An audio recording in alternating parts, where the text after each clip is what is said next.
Everyone, നമസ്കാരം. Welcome to Vini's kitchen. എന്തൊക്കെയുണ്ട് വിശേഷം? എല്ലാവരും സുഖമായിരിക്കണമെന്ന് പ്രതീക്ഷിക്കുന്നു. ഇവിടെ കുഴപ്പമൊന്നുമില്ല, എല്ലാവരും സേഫ് ആയിരിക്കുന്നു, സുഖമായിരിക്കുന്നു. അപ്പോൾ ഡ്യൂട്ടിക്ക് ഇറങ്ങാൻ പോവുകയാണ്. അതിനു മുമ്പ് ഞാൻ വിചാരിച്ചു കുറച്ച് കാര്യങ്ങൾ ഒരുപാട് പേര് ചോദിക്കുന്നു, അതിനുള്ള ഉത്തരങ്ങൾ പറയാം. എന്താ വിൻചേച്ചി വിഷുവിന് ഒന്നും കാണാതിരുന്നത് എന്നാണ് കൂടുതലായിട്ടും ഒരുപാട് പേര് ചോദിച്ച കാര്യം. വിനീസ് കിച്ചൺ ഓഫ് കോഴ്സ് നമ്മൾ വിഷുവിന് വേണ്ടിയിട്ട് കാര്യങ്ങൾ ചെയ്തിട്ടുണ്ടായിരുന്നു. 25 ഐറ്റം ആയിരുന്നു വിനീസ് കിച്ചന്റെ സദ്യ എന്ന് പറയുന്നത്, വിഷു സദ്യ. അത് ഒരുപാട് ഓർഡേഴ്സ് ഉണ്ടായിരുന്നു. അത് ഞാൻ നിങ്ങൾക്ക് വഴിയെ കാണിച്ചു തരാം. എന്തുകൊണ്ടാണ് ഞാൻ വിഷുക്കണിയുടെ കാര്യങ്ങളൊന്നും തന്നെ ഇൻസ്റ്റാഗ്രാമിൽ ഇടാതിരുന്നത്, എന്തുകൊണ്ടാണ് വിഷുവിന്റെ ഒരു അപ്ഡേഷനും യൂട്യൂബിലൊന്നും ചെയ്യാതിരുന്നത് എന്നുള്ളതിന്റെ കാരണം ഞാൻ ഓരോരുത്തർക്കായിട്ട് ഉത്തരം പറയുന്നതിനെക്കാട്ടിലും നേരിട്ട് വന്നിട്ട് കാര്യങ്ങൾ പറയുകയായിരിക്കില്ലേ നല്ലത് എന്നാണ് ഞാൻ വിചാരിച്ചത്. സോ ബേസിക്കലി നിങ്ങൾക്ക് എല്ലാവർക്കും അറിയാം, എന്റെ അമ്മാവൻ, മൂത്ത അമ്മാവൻ മരിച്ചിട്ട് ആണ്ട് തികഞ്ഞിട്ടില്ല. അടുത്ത മാസമാണ് നമ്മൾ ശരിക്കും പറഞ്ഞു കഴിഞ്ഞിട്ടുണ്ടെങ്കിൽ ഒരു കൊല്ലത്തിന്റെ ഇതാവുന്നത്.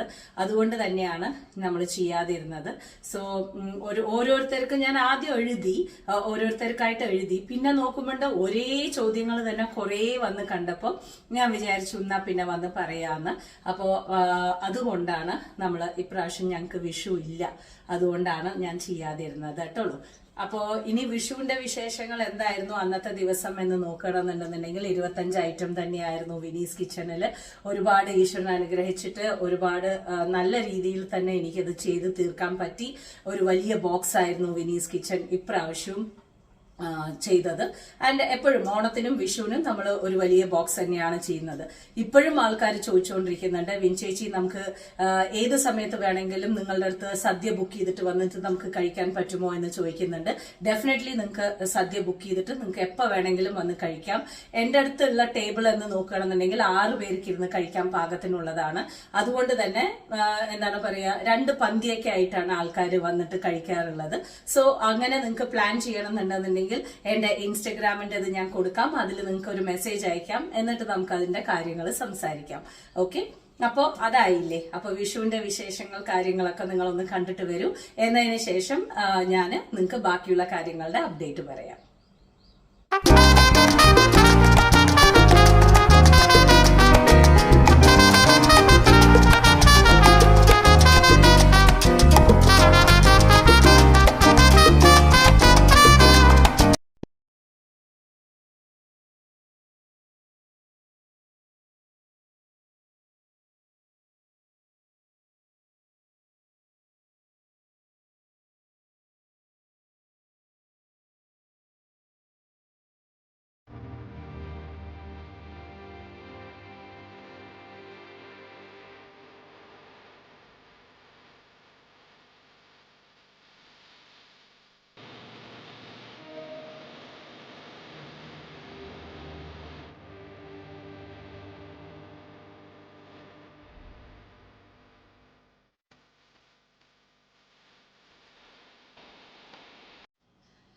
അപ്പോ നിങ്ങൾ വിനീസ് കിച്ചന്റെ വിഷുവിന്റെ വിശേഷങ്ങളെല്ലാം നിങ്ങൾ കണ്ടല്ലോ അല്ലെ. ഇനി നമ്മള് ഡീപ് ഫ്രീസിങ്ങിന്റെ ഒരു വീഡിയോ ഇട്ടിട്ടുണ്ടായിരുന്നല്ലേ. ആ ഡീപ് ഫ്രീസിങ്ങിന്റെ വീഡിയോയില് ഒരുപാട് പേര് ചോദിച്ച കാര്യങ്ങൾ ഇപ്പൊ തന്നെ ഞാൻ നിങ്ങളുടെ അടുത്ത് ക്ലിയർ ചെയ്യാന്ന് വിചാരിക്കുകയാണ്. ഓക്കെ, അപ്പോ എല്ലാവരും പറഞ്ഞു മനുവിന്റെ ഒരു അവതരണവും മനു സംസാരിച്ചതും എല്ലാം നിങ്ങൾക്ക് ഭയങ്കര ഇഷ്ടമായിരുന്നു. ഞാൻ എല്ലാം അവന്റെ അടുത്ത് ഞാൻ അന്ന് തന്നെ പറഞ്ഞു എല്ലാവരും പറയുന്നുണ്ട് എന്നുള്ളത്. അവൻ വരുന്ന സമയത്ത് ഞാൻ നിങ്ങളുടെ അടുത്ത് നേരിട്ട് അവന്റെ അടുത്ത് സംസാരിക്കാൻ പറയാട്ടുള്ളൂ. എല്ലാവരുടെയും അന്വേഷണം ഞാൻ അവന്റെ അടുത്ത് പറഞ്ഞിട്ടുണ്ട്. അവനായിട്ട് തന്നെയാണ് പറഞ്ഞത്, നമ്മുടെ വിനീസ് കിച്ചന്റെ ഫാമിലിക്ക് വേണ്ടിയിട്ട് എനിക്കിത് ചെയ്യണം എന്ന് തന്നെയാണ് പറഞ്ഞത്. എന്നിട്ടാണ് അവൻ അത് ചെയ്തത്.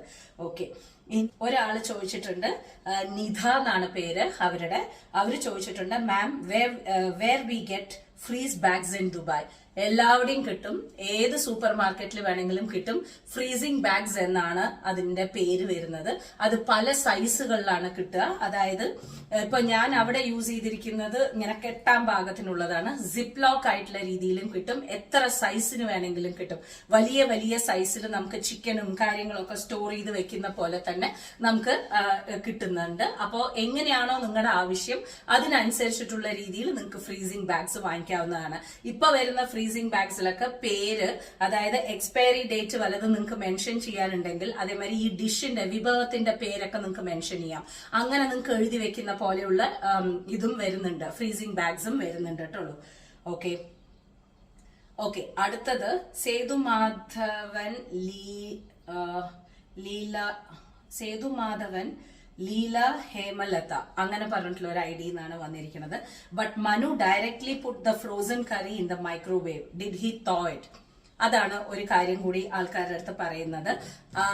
മനു മൈക്രോവേവിലേക്ക് ഡയറക്റ്റ് ആയിട്ട് ഫ്രീസറിന്ന് ഡീപ് ഫ്രീസിംഗ് എടുത്തിട്ട് ഡയറക്റ്റ് ആയിട്ട് മൈക്രോവേവിലേക്ക് ഇട്ടൂലോ, അതിനെ എന്താ തോ ചെയ്യാത്തത് എന്നാണ് അവർ ചോദിച്ചിരിക്കുന്നത്. അതാണ് ഡീപ് ഫ്രീസിംഗിൽ നമ്മൾ ആദ്യം ശ്രദ്ധിക്കേണ്ട ഒരു കാര്യം. ഡീപ് ഫ്രീസിംഗിൽ നമ്മൾ ചെയ്യുന്ന സമയത്ത് നമ്മൾ അതിനെ എടുത്ത് തോ ചെയ്യേണ്ട കാര്യമില്ല. ഡീപ് ഫ്രീസിംഗ് എടുത്തിട്ട് ഡയറക്റ്റ് മൈക്രോവേവിൽ വെച്ചിട്ട് എന്താണ് പറയുക, അതില് ഫ്രോസന്റെ ഇതുണ്ടല്ലോ, അപ്പോ ഡീഫ്രോസ്റ്റ് എന്ന് പറയുന്ന ഒരു ഓപ്ഷൻ ഉണ്ടാവും മൈക്രോവേവില്. ആ ഡീഫ്രോസ്റ്റ് മോഡിൽ കൊടുത്താൽ മതി നിങ്ങൾ. അപ്പൊ അത് തന്നെ ശരിയായിക്കോളും. മനസ്സിലായില്ലേ? അങ്ങനെയാണ് ഞാൻ മനുവിനെ പഠിപ്പിച്ചിരിക്കുന്നത്. അത് എടുക്കുക, പുറത്ത് വെക്കുക, പുറത്ത് വെച്ചതിന് ശേഷം അത് റൂം ടെമ്പറേച്ചറിൽ വരിക, എന്നിട്ട് നമ്മൾ അത് ചെയ്യുക. അതിന്റെ ആവശ്യമില്ല. ഓക്കെ, അപ്പൊ നേരിട്ട് എടുക്കുന്നു, അതിനെ നമ്മൾ മൈക്രോവേവിൽ വെക്കുന്നു, ഡീഫ്രോസ്റ്റ് മോഡിൽ വെക്കുന്നു, എന്നതിന് ശേഷമാണ് നമ്മൾ ചെയ്യുന്നത്. ഓക്കെ, ഒരു സംഭവം ഫ്രിഡ്ജിൽ വെച്ചിട്ടാണ് നമ്മൾ ചെയ്യുന്നതെന്നുണ്ടെങ്കിൽ ഫ്രിഡ്ജിൽ വെച്ചിട്ട് നമുക്ക് പുറത്ത് വെച്ചിട്ട് എന്നിട്ട് ചെയ്യാം. ഇതൊരു ഡീപ് ഫ്രീസ് മോഡ് എന്നാണ് വരുന്നത്. അപ്പൊ നമുക്ക് എന്താണ് പറയുക, ആ ഒരു ഫ്രീസിംഗ് മോഡിൽ നിന്ന് ഡീഫ്രോസ്റ്റ് മോഡിലേക്ക് നമുക്ക് മൈക്രോവേവ് യൂസ് ചെയ്താൽ മതി. ഓക്കെ, അപ്പൊ ആ സംശയവും ഞാൻ ക്ലിയർ ചെയ്തു എന്ന് വിശ്വസിക്കുന്നു. Okay, Vini okay, what did you put? Okay, Sreelatha Rajagopal എന്ന് പറഞ്ഞിട്ടുള്ളവരാണ് ചോദിച്ചിരിക്കുന്നത്. What did you put instead of coconut for thoran? Basically ഞാൻ ഡെസിഗേറ്റഡ് കോക്കനട്ട് ആണ് ഇട്ടിരിക്കുന്നത്. അത് വളരെ കുറച്ച്, ബിക്കോസ് മനു മിഴുക്ക് വരട്ടിയ ആളാണ്, അല്ലാതെ വളരെയധികം തോരൻ കഴിക്കുന്ന ആളല്ല. അപ്പോ ഇൻ കേസ് എനിക്ക് ഇടണം എന്നുണ്ടെന്നുണ്ടെങ്കിലും ഞാൻ ഡെസിഗേറ്റഡ് കോക്കനട്ട്, ഡ്രൈ കോക്കനട്ട്, അവിടെ അശോക എന്ന് പറയുന്ന ബ്രാൻഡിന്റെ ഡ്രൈ കോക്കനട്ട് ആണ് എനിക്ക് കിട്ടിയിട്ടുണ്ടായിരുന്നത്. ആ ഡ്രൈ കോക്കനട്ട് ഒന്ന് മുകളിലേക്ക് ഇട്ട് കൊടുത്തു എന്ന് മാത്രം, പേരിന്. ബിക്കോസ് ഞാൻ രണ്ട് തോരൻ മാത്രമേ അവൻ ഉണ്ടാക്കി കൊടുത്തിട്ടുണ്ടായിരുന്നുള്ളൂ. ഒന്ന് വന്നിട്ട് വാഴയ്ക്ക, ഇന്നൊന്ന് വന്നിട്ട് ഞാൻ ബീട്രൂട്ട്. ഇത് രണ്ടും മാത്രമേ അവൻ തോരനായിട്ട് കഴിക്കുള്ളൂ. ബാക്കിയൊക്കെ മെഴുക്ക് വരട്ടിയായിട്ട് കഴിക്കുന്ന ഒരു കൂട്ടത്തിലാണ്. സോ അതുകൊണ്ട് തന്നെയാണ് ഞാൻ അങ്ങനെ ചെയ്തത്. ഇൻ കേസ് നിങ്ങൾക്ക് അത് ചെയ്യണം എന്നുണ്ടെങ്കിൽ ഡ്രൈ കോക്കനട്ട് നിങ്ങൾ യൂസ് ചെയ്യുക. ഓക്കെ, അപ്പൊ അതുമായി ഞാൻ അപ്പോഴേക്കപ്പോഴേ തന്നെ നിങ്ങളുടെ അടുത്ത് പറയണ ഒരു കാര്യം എന്താണെന്ന് അറിയോ, ഇതില്ലെങ്കിൽ ഇതങ്ങോട്ട് വിട്ടുപോകും. അപ്പൊ പിന്നെ കൊളാവും കാര്യങ്ങള്. അടുത്തത് പീസ് ലവ് പേഷ്യൻസ് എന്ന് പറയുന്ന ഒരു ഐഡി എന്നാണ് വന്നിരിക്കുന്നത്. കുക്ക്ഡ് മീറ്റ് ആൻഡ് ഫുഡ് ഫ്ലൈറ്റിൽ കൊണ്ടുപോകാൻ പറ്റുന്നുണ്ടോ ചേച്ചി? ഒരിക്കലും കുക്ക്ഡ് ഫുഡ്, മീറ്റ് കാര്യങ്ങളൊക്കെ അങ്ങടേക്ക് കൊണ്ടുപോയിട്ടുണ്ടോ എന്ന് ചോദിച്ചാൽ മനുവിന് ഞാൻ ഒരിക്കലും അങ്ങനെ കൊടുത്തിട്ടില്ല. ഇവിടുന്ന് ഞാൻ എന്താ ചെയ്തിരിക്കുന്നതെന്ന് വെച്ചാൽ പരാത്തകൾ മാത്രം അവന്റെ ഇതിലേക്ക് വെച്ചിട്ട്, അന്ന് ഞാൻ അവന്റെ പാക്കിങ്ങിന്റെ സമയത്ത് നിങ്ങൾ കണ്ടിട്ടുണ്ടാവും, അവന് ഇഷ്ടപ്പെട്ട പരാത്താസ് മാത്രമാണ് നമ്മൾ ഐസ് ഫ്രീസിംഗ് ബാഗ്സിൽ വെച്ചിട്ട് നമ്മൾ കൊണ്ടുപോയത്. അതല്ലാതെ ഞാൻ ഒരു ഫുഡ് ഐറ്റംസും ഞാൻ അവന് വേണ്ടിയിട്ട് ഞാൻ ഇവിടുന്ന് കൊടുത്തയച്ചിട്ടില്ല. ഒരു എന്താണ് പറയാ, മീറ്റ് ആയിക്കോട്ടെ, അല്ല അത് വെജിറ്റേറിയൻ ആയിക്കോട്ടെ, ഒന്നും തന്നെ ഞാൻ ഇവിടുന്ന് കയറ്റി അയച്ചിട്ടില്ല അവന് വേണ്ടിയിട്ട്. അവിടെ പോയിട്ട് ഉണ്ടാക്കി കൊടുക്കുന്നതാണ് ഞാൻ ചെയ്തിരിക്കുന്നത്. അതല്ലാതെ ഇവിടുന്ന് കൊണ്ടുപോയ കാര്യമേ അല്ല നിങ്ങൾ കാണുന്നത്. ഓക്കെ, അവിടെ പോയി ഞാൻ കുക്ക് ചെയ്തിട്ട് അവിടെ ഡീപ് ഫ്രീസിംഗിൽ വെച്ചിരിക്കുന്ന മെത്തേഡാണ് നിങ്ങൾക്ക് ഞാൻ കാണിച്ചു തന്നത്. അപ്പൊ അതും കഴിഞ്ഞു. Thanks for the explanation. മനുവിന്റെ സംസാരം. ഓക്കെ, അടുത്തത് അമ്മു എന്ന് പറയുന്ന കുട്ടിയാണ് ചോദിച്ചിരിക്കുന്നത്. ഹായ് വിൻ ചേച്ചി, ഒരു ഡൗട്ട് ചോദിക്കട്ടെ. ഫ്രീസ്ഡ് ഐറ്റംസ് ഡയറക്ട്ലി ഹോട്ട് ആക്കുമ്പോൾ ഹെൽത്തിന് നല്ലതാണോ? ഫ്രിഡ്ജിൽ നിന്നും എടുത്ത് വിത്തൌട്ട് കൂളിംഗ് ഹീറ്റ് ആക്കുമ്പോൾ എന്തെങ്കിലും കെമിക്കൽ ചേഞ്ചസ് ആ ഫുഡ് ഐറ്റംസിൽ വരുമോ? Is it good for our body? Please give me reply ചേച്ചി. ഓക്കെ, ഇവിടെ ഒരുപാട് പേർക്ക് അത് തന്നെയാണ് സംശയം. നമ്മൾ ഡീപ് ഫ്രീസ് ചെയ്ത് കഴിഞ്ഞിട്ടുണ്ടെന്നുണ്ടെങ്കിൽ നമ്മളുടെ ഫുഡ് ഐറ്റംസിന് എന്തെങ്കിലും പറ്റുമോ എന്നുള്ളതാണ് എല്ലാവർക്കും വരുന്ന ഒരു കാര്യം. അങ്ങനെ ഒരു സംഭവമില്ല. ഡീപ് ഫ്രീസിംഗ് വേറെ, ഫ്രിഡ്ജ് വേറെ. അതേമാതിരി തന്നെ നമ്മുടെ ഫ്രിഡ്ജിൽ തന്നെ പല സെക്ഷൻസ് ഉണ്ട് അല്ലെ. നമ്മൾ ഫ്രിഡ്ജിൽ നോർമലായിട്ട് വെക്കുന്ന ഒരു സെക്ഷൻ ഉണ്ട്, അതേമാതിരി ചില്ലർ എന്ന് പറയുന്ന ഒരു സെക്ഷൻ ഉണ്ട്, വെജിറ്റബിൾസിന് ഒരു സെക്ഷൻ ഉണ്ട്. ഈ സംഭവങ്ങളിലൊക്കെ വെക്കുന്ന സമയത്ത് നമ്മൾ ഒരു സാധനം എടുത്തു കഴിഞ്ഞിട്ടുണ്ടെങ്കിൽ കുറച്ചു നേരം ഫ്രിഡ്ജിൽ നിന്ന് പുറത്തേക്ക് എടുത്തിട്ട് പിന്നെ നമ്മൾ അതിനെ നോർമൽ ടെമ്പറേച്ചറിലേക്ക് ആക്കിയിട്ട് ചൂടാക്കുന്നവരുണ്ട്. അത് നോർമൽ ആണ്, കുഴപ്പമില്ല, അങ്ങനെ ഒരു പ്രശ്നമില്ല. ഡീപ് ഫ്രീസിംഗിൽ അങ്ങനെ ചെയ്യേണ്ട കാര്യമില്ല. വളരെയധികം ഫ്രീസ് മോഡിൽ ഇരിക്കുന്ന ഒരു സംഭവം നേരിട്ട് ചൂടാക്കുന്നത് കൊണ്ട് എന്നാണ് നിങ്ങൾ വിചാരിക്കുന്നത്. അങ്ങനെ ഒരു പ്രശ്നം വരില്ല. ഡീപ് ഫ്രീസ് മോഡിൽ നിന്ന് നേരിട്ട് ഗ്യാസിൽ വെച്ചിട്ടല്ല നമ്മൾ ചെയ്യുന്നത്. നമ്മൾ ഡീപ് ഫ്രോസ്റ്റ് മോഡിലേക്കാണ് കൊണ്ടുവരുന്നത്. നമ്മൾ ഡീപ് ഫ്രോസ്റ്റിലേക്ക് കൊണ്ടുവന്നതിന് ശേഷമാണ് അത് നമ്മൾക്ക് ശരിയായിട്ട് നമുക്ക് കിട്ടുന്നത്. സോ അതുകൊണ്ട് ഒരു പ്രശ്നവും വരില്ല. ധൈര്യമായിട്ട് യൂസ് ചെയ്യാം. എത്രയോ വർക്കിംഗ് ആയിട്ടുള്ള ആൾക്കാര്, അതേമാതിരി തന്നെ ഒരുപാട് പേര് ഡയറ്റ് ഫോളോ ചെയ്യുന്ന ആൾക്കാരൊക്കെ മീൽ പ്രിപ്പയർ ചെയ്തിട്ട് ഇതുപോലെയാണ് വെക്കുക. അവർക്ക് ഒരാഴ്ചത്തേക്ക് വേണ്ടിയിട്ടുള്ള കംപ്ലീറ്റ് സംഭവങ്ങളും അവർ മീലായിട്ട് പ്രിപ്പയർ ചെയ്തിട്ട് അവരുടെ ഫ്രിഡ്ജിലേക്ക് അത് കയറ്റി വെക്കാൻ നോക്കും. ബിക്കോസ് ജോലി കഴിഞ്ഞ് വന്നു കഴിഞ്ഞിട്ട് ഇതിനൊന്നും അവർക്ക് സമയമില്ല എന്ന് തോന്നുകയാണെന്നുണ്ടെങ്കിൽ അതുപോലെ ചെയ്യാൻ വേണ്ടിയിട്ടാണ് അവർക്ക് അതിന് ഒരു മീൽ നമ്മൾ പ്രിപ്പയർ ചെയ്ത് വെച്ചു എന്ന് വെക്കൂ. നമുക്ക് കൂടുതലായിട്ടും ഭക്ഷണം വെറൈറ്റി ആയിട്ട് കഴിക്കണം എന്ന് നമുക്ക് തോന്നില്ല.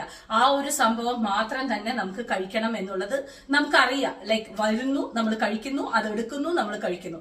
അതുകൊണ്ട് തന്നെ വലിയ വലിയ വലിയ കേസുകളായിട്ടുള്ള രീതിയിലാണ് നമ്മൾ മീൽ പ്രിപ്പയർ ചെയ്തിട്ട് ആൾക്കാർ വെക്കുക ഫ്രീസറിൽ. മനസ്സിലായില്ലേ? അപ്പൊ അതുകൊണ്ട് അതിന്റെ ഒരു ഇത് നഷ്ടപ്പെട്ടു പോകുമോ, ന്യൂട്രിയൻസ് നഷ്ടപ്പെട്ടു പോകുമോ, ഒന്നും തന്നെ സംഭവിക്കില്ല. It is very safe. പക്ഷെ ഒരു കാര്യമുണ്ട്, നിങ്ങൾക്ക് പവർ കട്ട് പാടില്ല. നിങ്ങളുടെ സ്ഥലത്ത് കംപ്ലീറ്റ് ആൻഡ് കണ്ടിന്യൂസ് ആയിട്ടുള്ള രീതിയിൽ നിങ്ങൾക്ക് പവർ കട്ട് ഇല്ലാതെ എപ്പോഴും നിങ്ങളുടെ ഫ്രിഡ്ജ് അതേ ഫ്രീസിംഗ് മോഡിൽ തന്നെ ഉണ്ടാവണം. അതല്ലാതെ ഇടയ്ക്ക് കറണ്ട് പോവുക, ഇടയ്ക്ക് കറണ്ട് വരിക, അങ്ങനെ ഒന്നും വെച്ച് കഴിഞ്ഞിട്ടുണ്ടെന്നുണ്ടെങ്കിൽ നോർമലായിട്ട് നിങ്ങൾ ഫ്രീസറിൽ വെക്കുന്ന സംഭവം അടക്കം നിങ്ങൾ വളരെ സൂക്ഷിച്ചിട്ട് വേണം കഴിക്കാൻ. കാരണം എന്താണെന്ന് വെച്ചാൽ ഇടയ്ക്ക് പവർ പോവുക, ഇടയ്ക്ക് പവർ വരിക എന്നൊക്കെ ഉണ്ടെന്നുണ്ടെങ്കിൽ നോൺ വെജ് ഐറ്റംസ് കാര്യങ്ങളൊക്കെ നിങ്ങളുടെ ഡീപ് ഫ്രീസറിൽ ഉണ്ടെന്നുണ്ടെങ്കിൽ അതൊക്കെ എത്രയും വേഗം നിങ്ങൾ തീർക്കാൻ നോക്കുക എന്ന് മാത്രമേ ഞാൻ പറയുള്ളൂ. ബിക്കോസ് അവിടെ ഒന്നും നമുക്ക് പവർ കട്ടിന്റെ ഒരു ഇഷ്യൂ ഇല്ല. മനസ്സിലായില്ലേ? നമ്മൾ എങ്ങനെയാണോ അതുപോലെ തന്നെ. അതുകൊണ്ടാണ് നമ്മൾ എന്താണ് പറയാ, നിങ്ങളുടെ അടുത്ത് വീണ്ടും വീണ്ടും പറയുന്നത്, നിങ്ങൾ ഇരിക്കുന്ന സ്ഥലത്ത് നിങ്ങൾക്ക് അത് പവർ കട്ട് ഇല്ലാത്ത രീതിയിലാണ് എന്നുണ്ടെന്നുണ്ടെങ്കിൽ ഈ ഒരു മെത്തേഡ് എക്സലന്റ് ആണ് എന്നുള്ളത്. Okay, I think that's it. Thank you. അപ്പൊ എല്ലാവരും ചോദിച്ച ചോദ്യത്തിനെല്ലാം ഞാൻ ഉത്തരം പറഞ്ഞു എന്ന് വിശ്വസിക്കുന്നു. അപ്പോ ഞാൻ ഇറങ്ങട്ടെ. അപ്പോ ഇന്ന് എക്സ്ട്രാ ഡ്യൂട്ടി ഉണ്ട് ഇന്ന് എനിക്ക്. അപ്പോൾ ഡ്യൂട്ടി ചെയ്ത് കഴിഞ്ഞ് തിരിച്ചു വരാനൊക്കെ ലേറ്റ് ആവും. എന്താ കാരണം എന്ന് വെച്ചാൽ എക്സ്ട്രാ ഡ്യൂട്ടീസ് എടുക്കണമെന്നുണ്ടെങ്കിൽ അങ്ങനെയാണ്. ഇന്ന് 2 പേര് ഒഴിവായതുകൊണ്ട് തന്നെ നമ്മൾ അവരുടെ ഡ്യൂട്ടിയും കൂടി ചേർന്ന് ചെയ്യുകയാണ്. അപ്പോൾ പോട്ടെ, ഞാൻ എല്ലാവരുടെയും സംശയങ്ങൾക്കുള്ള ഉത്തരം ഞാൻ തന്നു എന്ന് പ്രതീക്ഷിക്കുന്നു. അപ്പൊ ഒന്ന് വീണ്ടും നമുക്ക് കാണാം. എന്തെങ്കിലും ഉണ്ടെങ്കിൽ അറിയിക്കൂ, ഈ വീഡിയോയുടെ താഴെയും അറിയിക്കൂ, ഞാൻ നിങ്ങൾക്ക് ഉത്തരം പറയുന്നതായിരിക്കും. അപ്പൊ വീണ്ടും നമുക്ക് കാണുന്നതായിരിക്കും. Till then take care everyone. Love you all. Thank U.